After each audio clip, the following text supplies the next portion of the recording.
cuando usted quiera.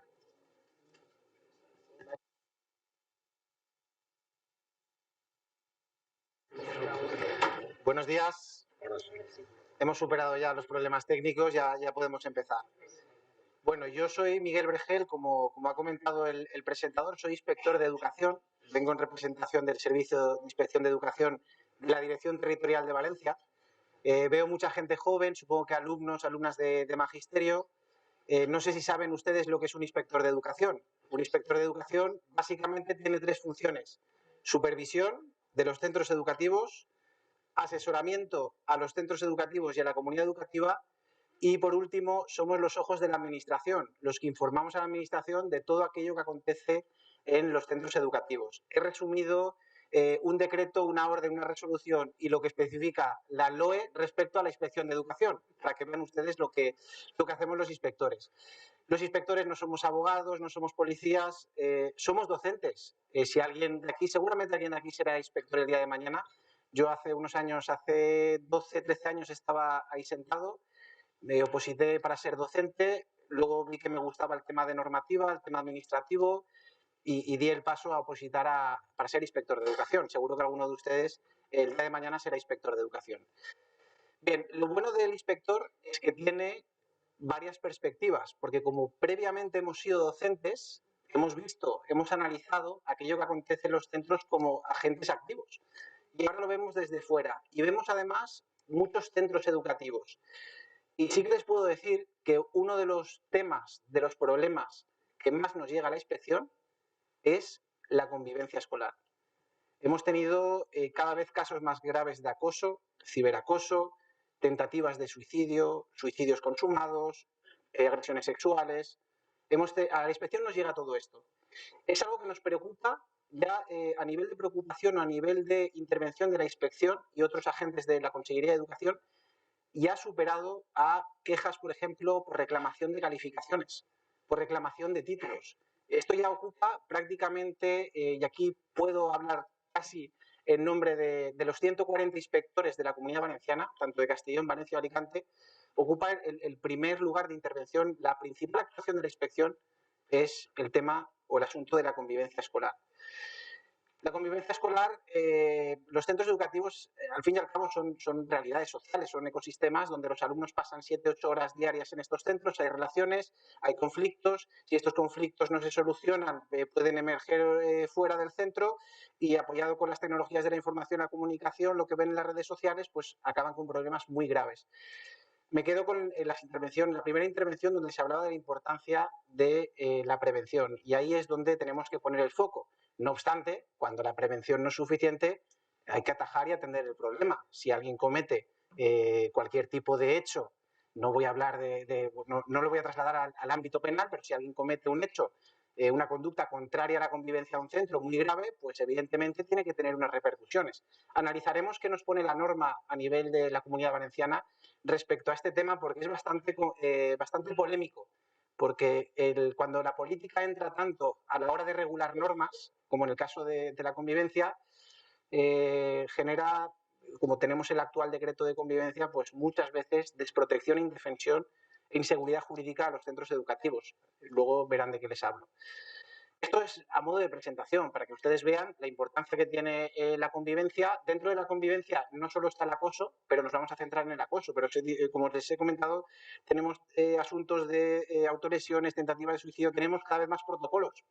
La Consellería de Educación cada vez está reglamentando más protocolos precisamente para dar herramientas a los centros educativos. Bueno, lo primero que voy a hacer es presentarles la normativa que tenemos de aplicación directa en asuntos de convivencia y acoso escolar. No voy a derivar a normativas que podemos aplicar de manera supletoria, no voy a centrarme en normas más generales del derecho civil, sino me voy a centrar exclusivamente en las normas que tenemos en educación que atienden situaciones de convivencia escolar o, en este caso, de acoso, el problema del acoso. En primer lugar, ustedes saben que tenemos en las leyes orgánicas. España es un país un poco diferente al resto. Partido político que gobierna saca su ley orgánica, busca los apoyos como sea, y ahí tenemos la ley orgánica. Actualmente tenemos una ley orgánica del año 2006, que es la LOE, la que ustedes todos conocen, Seguramente los alumnos de magisterio son hijos de esta normativa a nivel de las diferentes etapas de nuestro sistema educativo. Luego tenemos una modificación que se hace, la LOMLOE, no sé si a ustedes les suena, que no es una pequeña modificación, parcial modificación de la LOE, donde nos habla sobre convivencia. Luego veremos qué puntos nos interesan. Porque el tema de la convivencia y el tema del acoso y todo lo relacionado con la convivencia se regula por parte de las diferentes comunidades autónomas. Esto quiere decir que Cataluña, País Vasco, Madrid tienen protocolos diferentes a la hora de afrontar situaciones de acoso escolar. Cada comunidad tiene sus herramientas, sus protocolos, sus profesionales con actuaciones diferentes de la inspección. No es lo mismo la inspección en el ámbito del acoso en la Comunidad Valenciana que, por ejemplo, en la Comunidad de Madrid. Muy diferente, no tiene nada que ver esos protocolos, porque son competencias que asumen las diferentes comunidades autónomas. En la Comunidad Valenciana tenemos un decreto de convivencia, que es el que les he dicho que era polémico, decreto 195/2022. Veníamos de un decreto del año 2008, el 39/2008 de 4 de abril, que fue premiado en el año 2012 a nivel nacional y fue modelo para otros decretos, otros reglamentos autonómicos en materia de convivencia escolar. No sé cómo de ser sutil en este tema. Veníamos de un decreto donde se regulaban derechos, deberes, expediente disciplinario, y ahora tenemos la piel muy fina, los que deciden qué normas van a dictaminar, y ya no hablamos de expediente disciplinario, hablamos de procedimiento, ya no hablamos de sanciones, hablamos de medida de abordaje. Y luego lo que antes era un expediente, hoy en día ya no es expediente, porque además podemos, ahora lo verán ustedes cuando entremos de lleno en el tema, podemos modificarlo y que quede ningún tipo de sanción. Yo digo, sí, le he pegado una bofetada, ya está, firmas ahí un compromiso y todos a casa. Imagínense ustedes que son los padres del alumno, de la víctima que ha sufrido ese tipo de agresión. Por lo tanto, es un decreto que ya, con permiso de Charo, que hemos tenido esta mañana en la primera ponencia, se está trabajando ya en su modificación. Bueno, van a cambiar el decreto, vamos a tener un decreto nuevo. Este decreto, además, de este decreto derivaba una orden que se llevó a mesa sectorial y se vieron tantas incongruencias o inseguridades jurídicas que producían los centros que se decidió paralizarlo. Luego tuvimos ya, saben ustedes, hubo elecciones, cambio de gobierno, y de momento tenemos este decreto, que es el que tenemos en materia de convivencia escolar. Luego les he puesto ahí una orden que es muy importante, orden 12 de septiembre del 2007, que es lo que regula la obligación de los centros de notificar incidencias en materia de convivencia. Es de aplicación, he escuchado aquí a una persona y tiene razón, es de aplicación única y exclusivamente para centros sostenidos con fondos públicos. Nosotros tenemos 3 tipos de centros, 2 más 1. Centros públicos, que pueden ser municipales o de la Generalitat, tenemos centros privados y dentro de los privados tenemos algunos, una variante, que son los que se acogen al régimen de concierto. Los sostenidos con fondos públicos son los públicos y los concertados.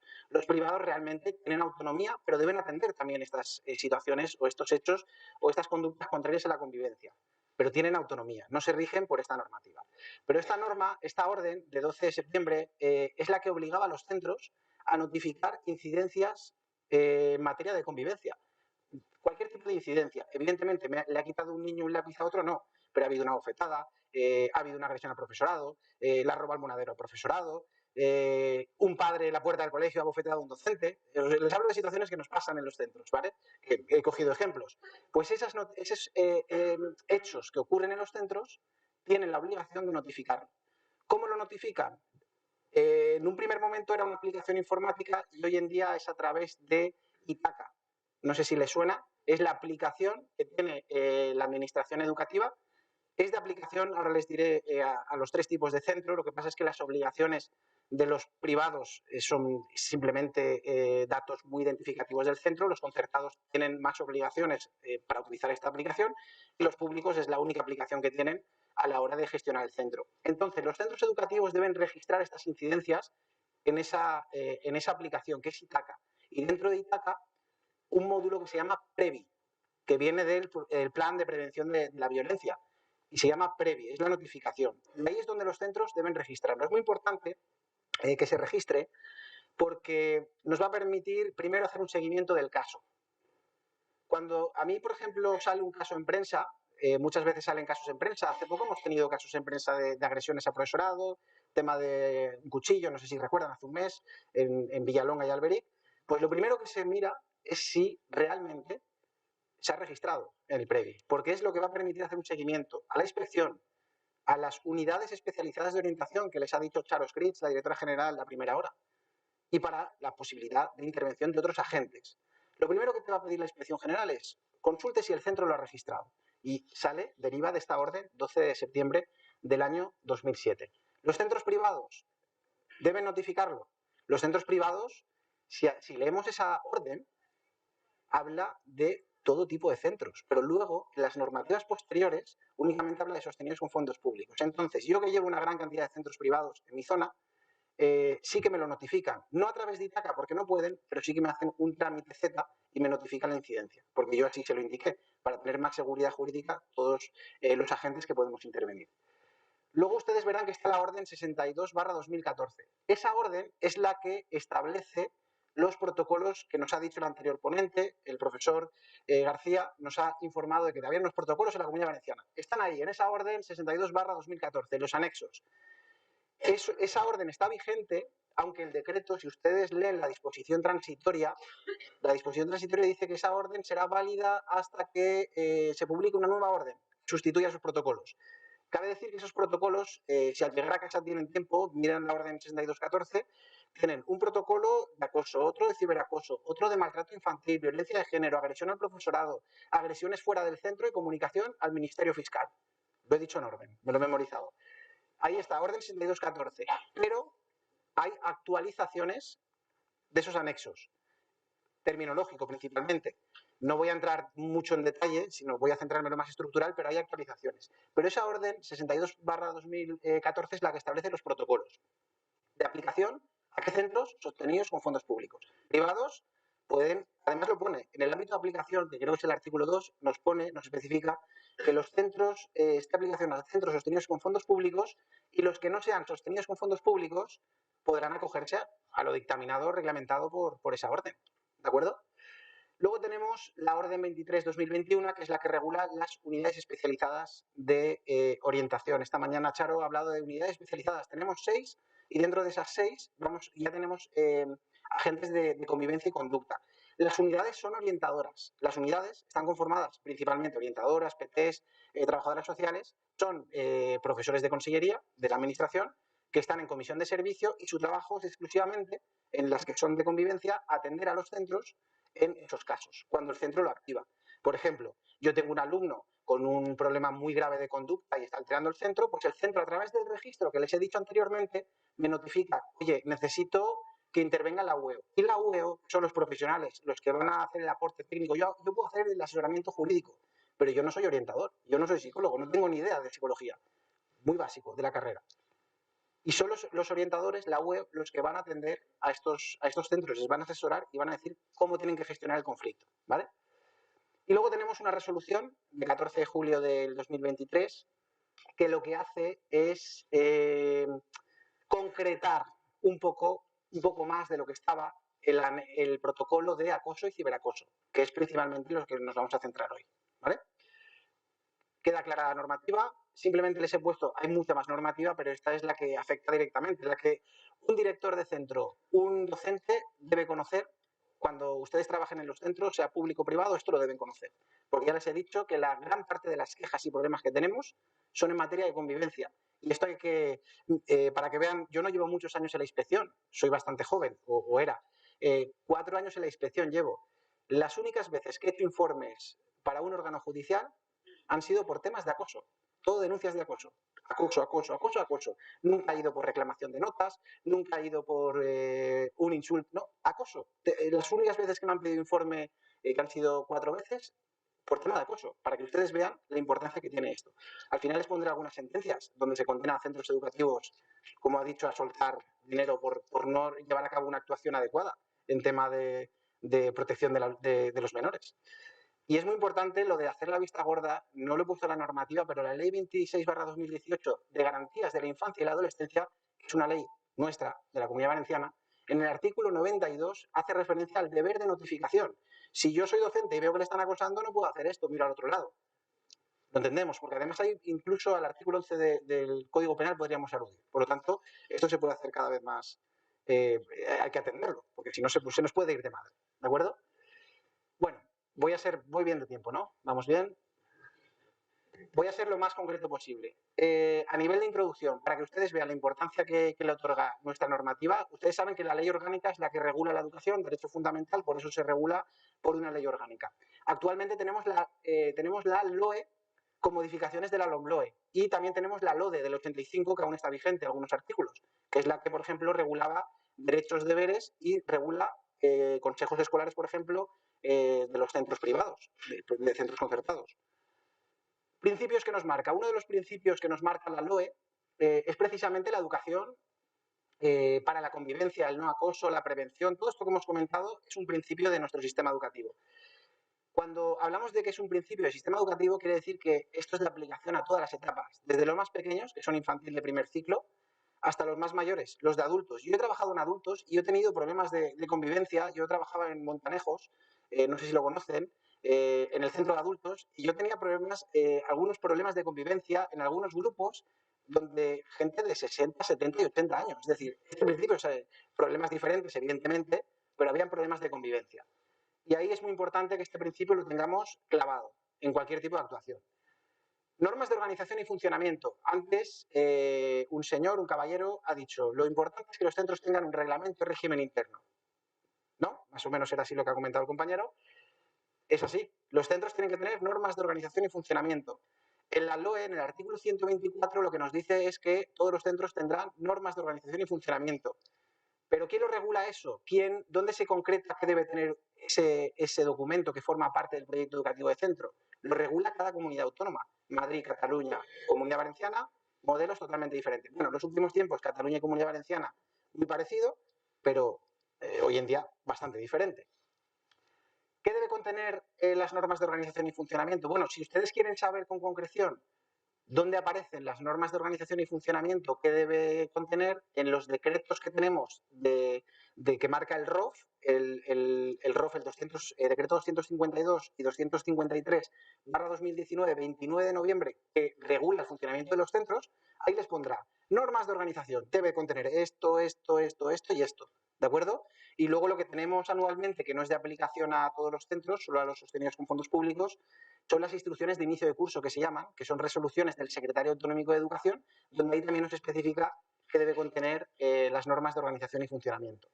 A grandes rasgos, lo primero que debemos contener, que debe contener estos programas, estos documentos, y como ha dicho él antes, que me ha parecido muy interesante, no debe ser simplemente para, no sé quién lo ha dicho, para cumplir, ¿no? Como para cumplir el expediente. No, debe ser un documento pragmático, práctico, efectivo y que realmente nos dé herramientas.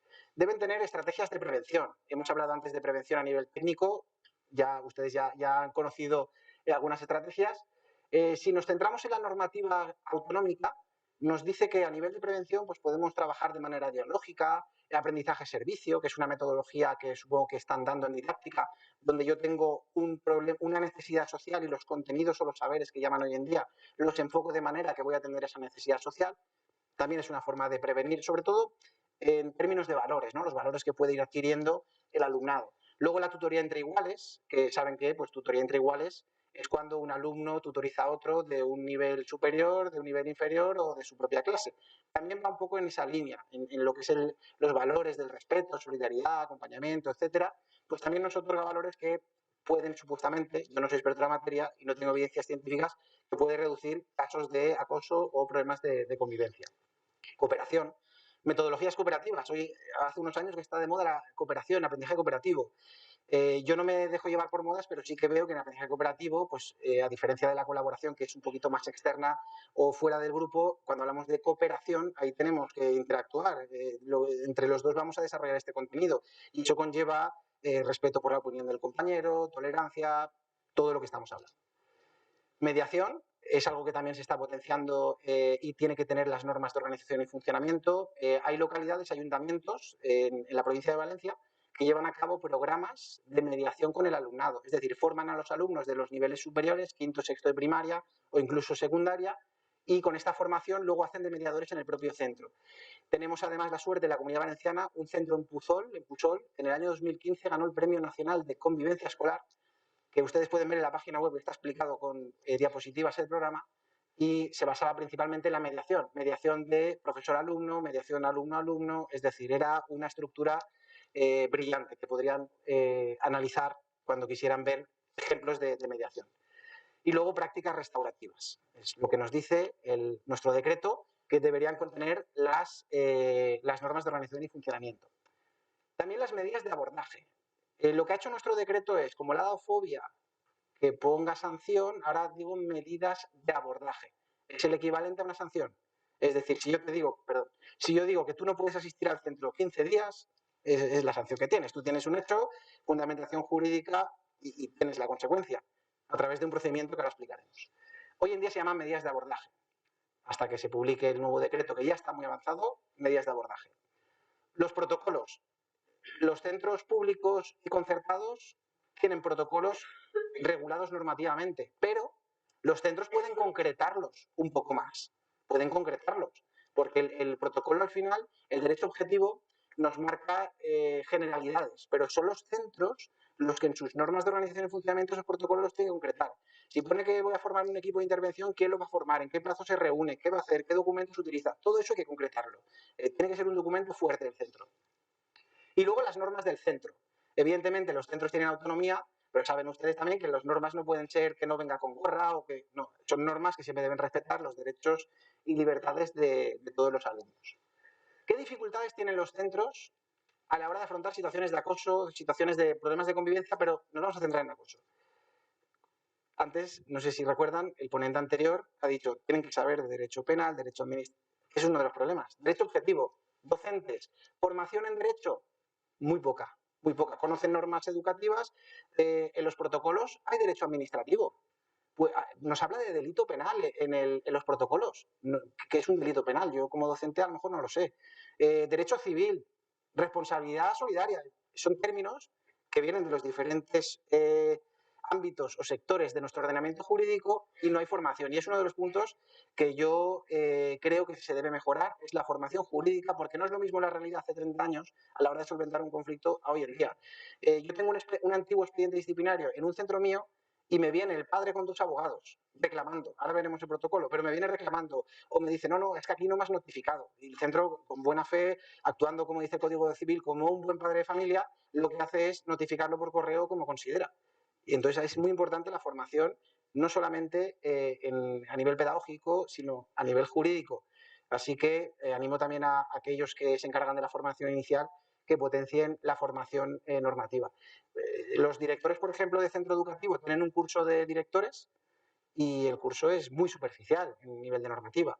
Yo, por ejemplo, sí que hice el máster de dirección de centros aquí. No me han pagado para decirlo ahora la cuña publicitaria, pero sí que lo hice aquí y sí que me sirvió. Pero lo que quiero decir es que hace falta formación también jurídica para todo el profesorado.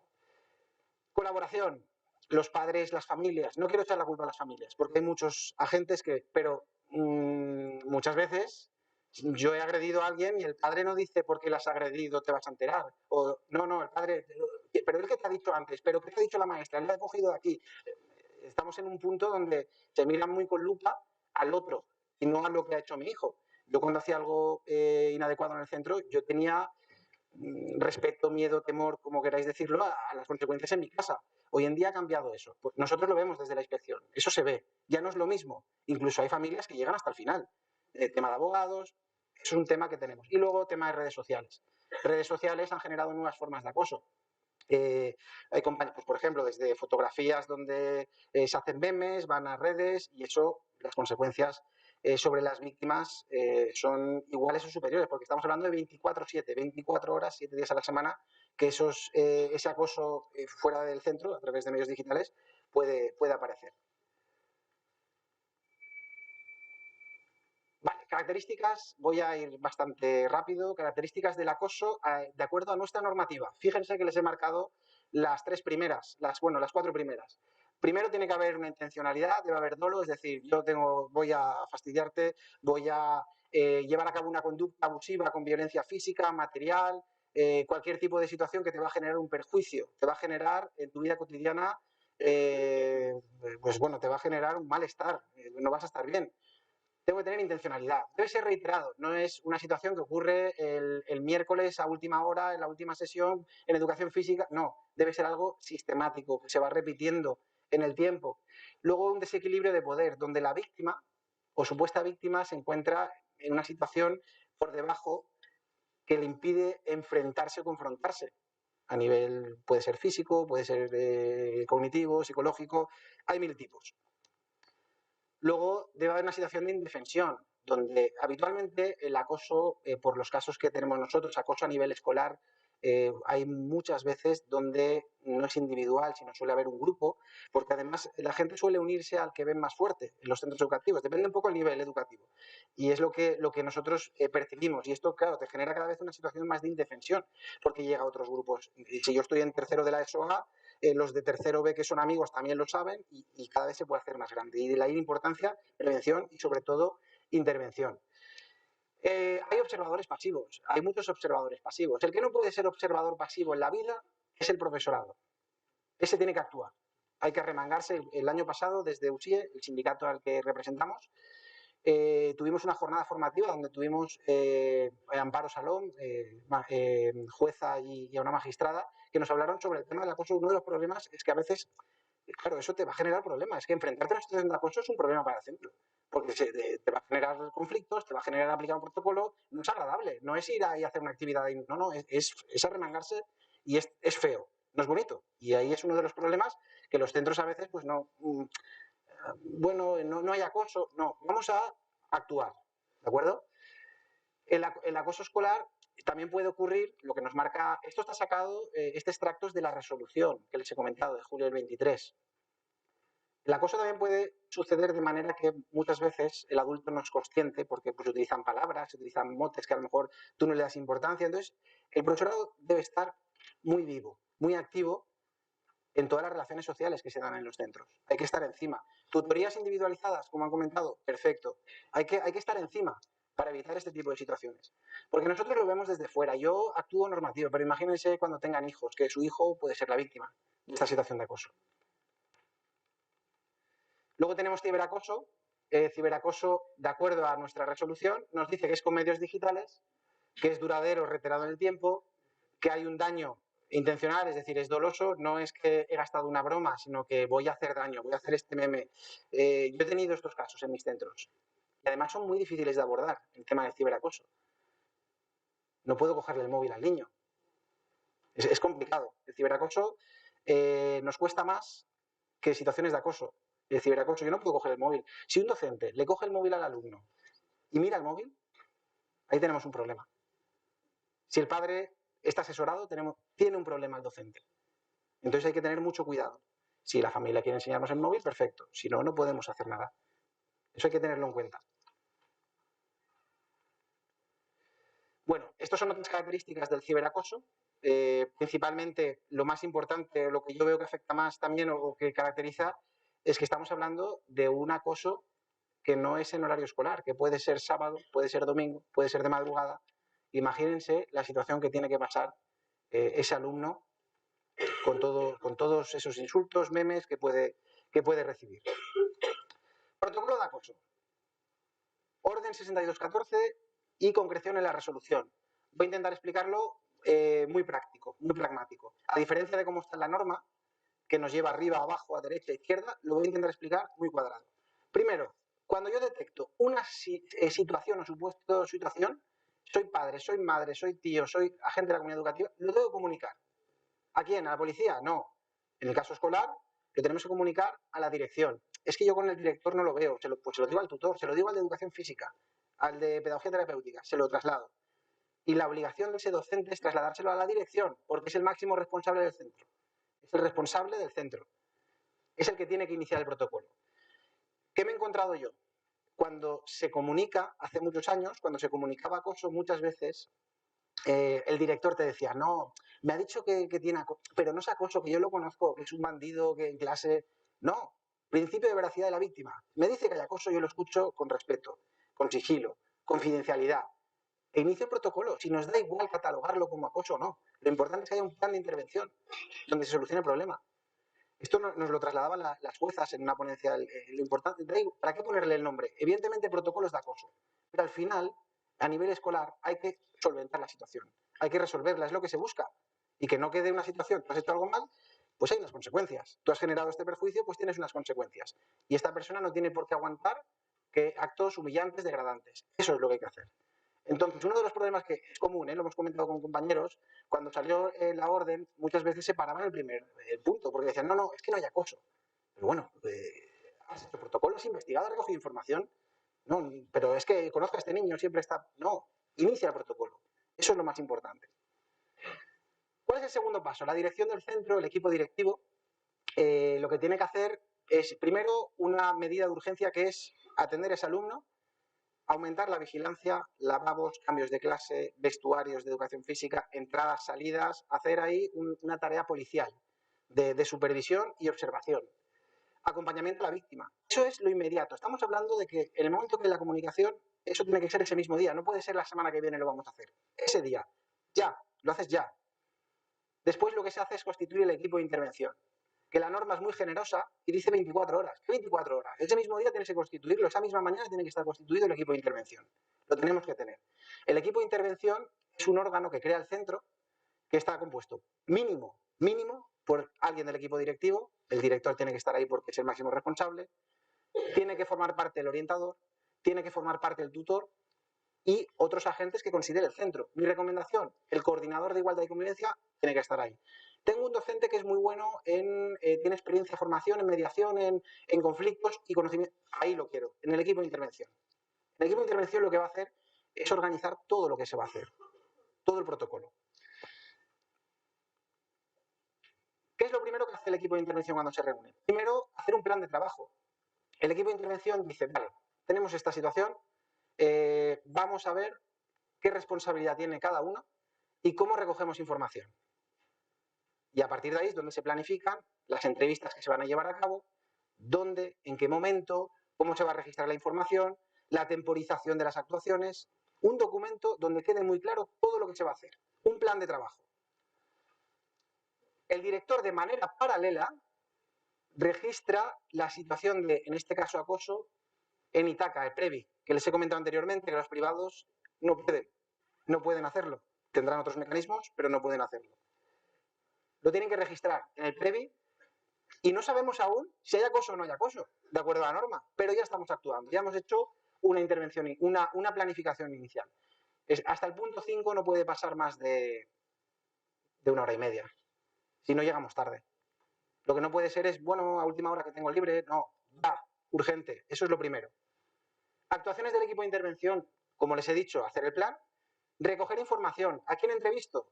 Nos pone la resolución. A los alumnos implicados, uno detrás de otro, para que no puedan hablar y tú di esto, no, uno detrás de otro. Cojo a los alumnos, tú y tú, y los voy entrevistando individualmente. Y a las familias, lo mismo, entrevisto a las familias y voy recogiendo información. No he decidido nada de acoso o no hay acoso, estoy recogiendo información. Cuando ya tengo toda la información, lo que hago es organizarla. Y esta resolución me da en el anexo 1 un documento que hasta el punto 6 nos sirve para organizar la información. Cuando ya tengo esa información recogida, ya es cuando valoro si hay, de acuerdo a esta resolución, no desde el punto de vista penal, sino si, de acuerdo a esta resolución, si consideramos que hay acoso. ¿Y qué pasa si no hay acoso, es un conflicto? ¿Lo paramos y...? No, hago un plan de actuación que lo pone en la resolución y sigo adelante, a ver qué hago. Y ese alumno está pasándolo mal, pues tengo que actuar. Y hago un plan.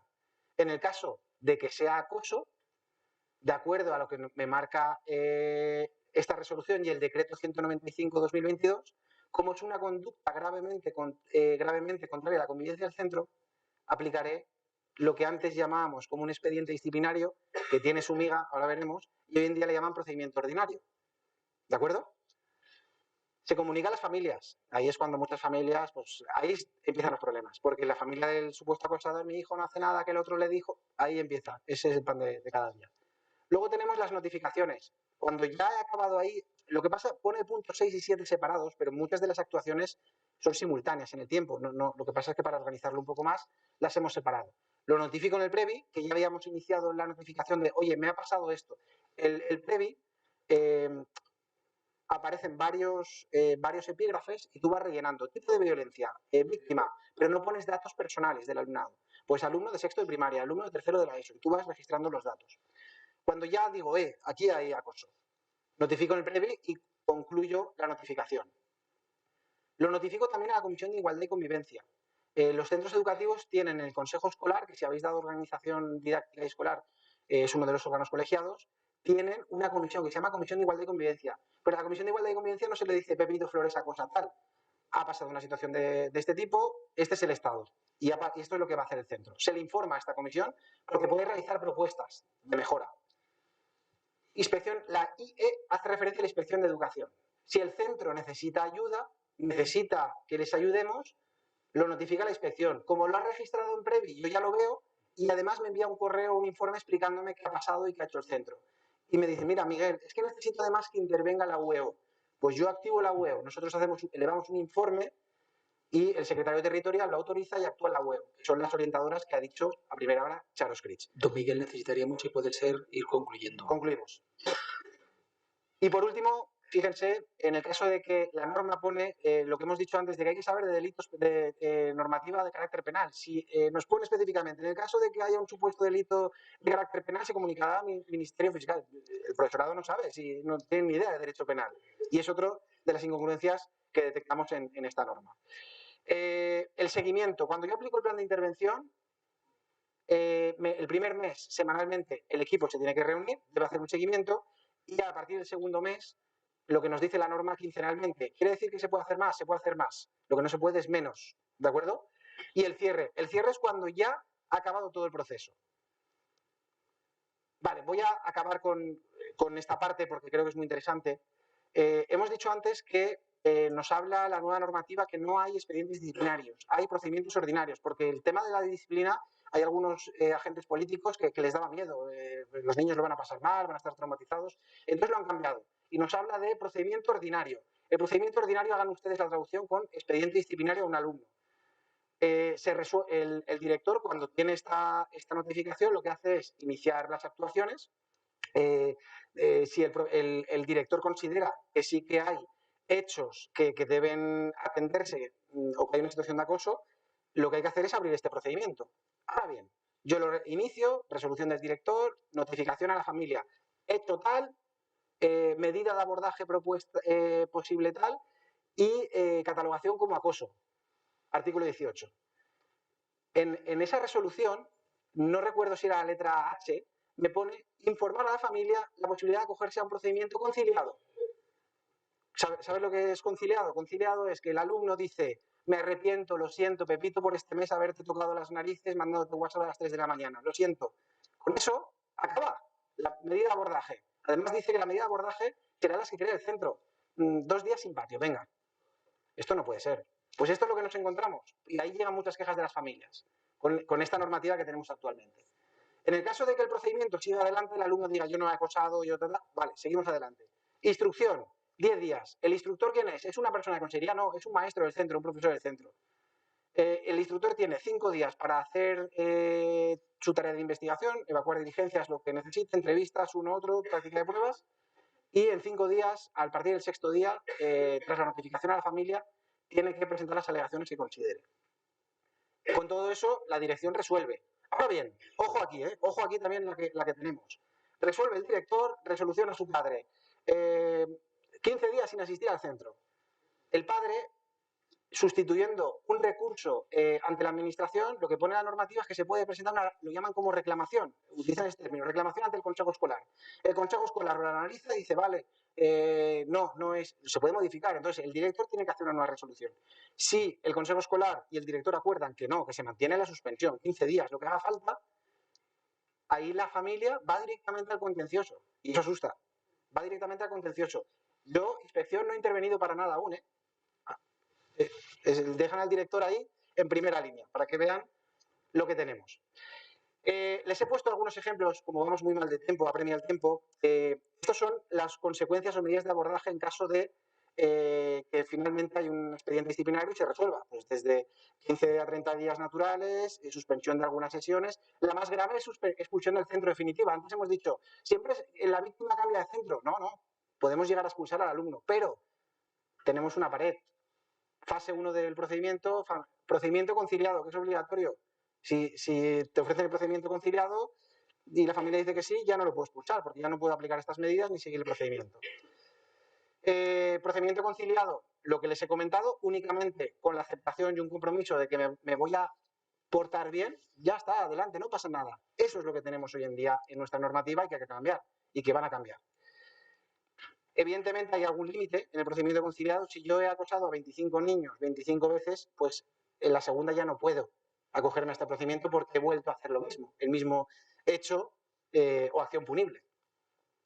Luego tenemos otros protocolos que realmente son más a nivel informativo, maltrato infantil, que es muy parecido a lo que hemos comentado antes. Violencia de género también tenemos, agresiones al profesorado que cada vez son más emergentes. Solamente marcar que en el tema de agresiones al profesorado, la Consellería, la Abogacía de la Generalitat dota de recursos jurídicos al profesorado. Eso hay que tenerlo en cuenta. 2 sentencias. Audiencia Provincial de Illes Balears condena a un centro a 1.500 euros y una sentencia de Audiencia Provincial de Madrid, 10.000 euros a un centro educativo. Ambos casos por no hacer absolutamente nada en temas de acoso o tras una comunicación de acoso. Para acabar, que si no, no quiero mirar el tema de la hora. Vamos fatal. Vamos fatal. Voy a acabar ya, acabo ya. Es el tema del acoso. Estoy más rápido, no puedo ir, ¿eh? Acción multiprofesional. Esto no lo soluciona el centro solo, sino el centro, la familia, la consellería, servicios sociales, todos los agentes, especialmente en el ámbito de la prevención. Planificación. Los centros, cuanto más protocolos tengan y más programado y planificado esté todo, más seguridad a la hora de afrontar situaciones. Si yo no tengo nada planificado y me comunican una cosa, ostras, ¿ahora qué hago? ¿Leo la norma? No, todo planificado y estructurado. La importancia de la prevención es la palabra clave. Suena fácil, pero es difícil hacerlo. Y sobre todo lo que yo le pido a la administración, a los que hacen nuestros reglamentos autonómicos, protocolos prácticos. No un decreto con 20 páginas que hable de educación socioemocional y todo lo que le sigue, sino protocolos prácticos, A, B, C y D. Eso es lo que le pido. Y me voy a acordar de una pregunta que ha hecho una compañera antes del LGTBI. En casos del LGTBI, cuando hay cualquier tipo de acoso por estos motivos, la resolución lo que pone es que se hace el mismo protocolo, pero con la salvedad de que a la familia del acosado se pregunta al alumno, oye, ¿quieres que le digamos a tu familia que es por este motivo? Es decir, se preserva la confidencialidad por esos casos en los que a veces la persona acosada no se lo ha dicho a los padres. Que esto puede derivar en otras situaciones que no me puedo extender. Y con esto más o menos he tratado de hacer una síntesis de algo que son muchas horas de exposición y con esto ya doy por concluido el tema. Muchas gracias.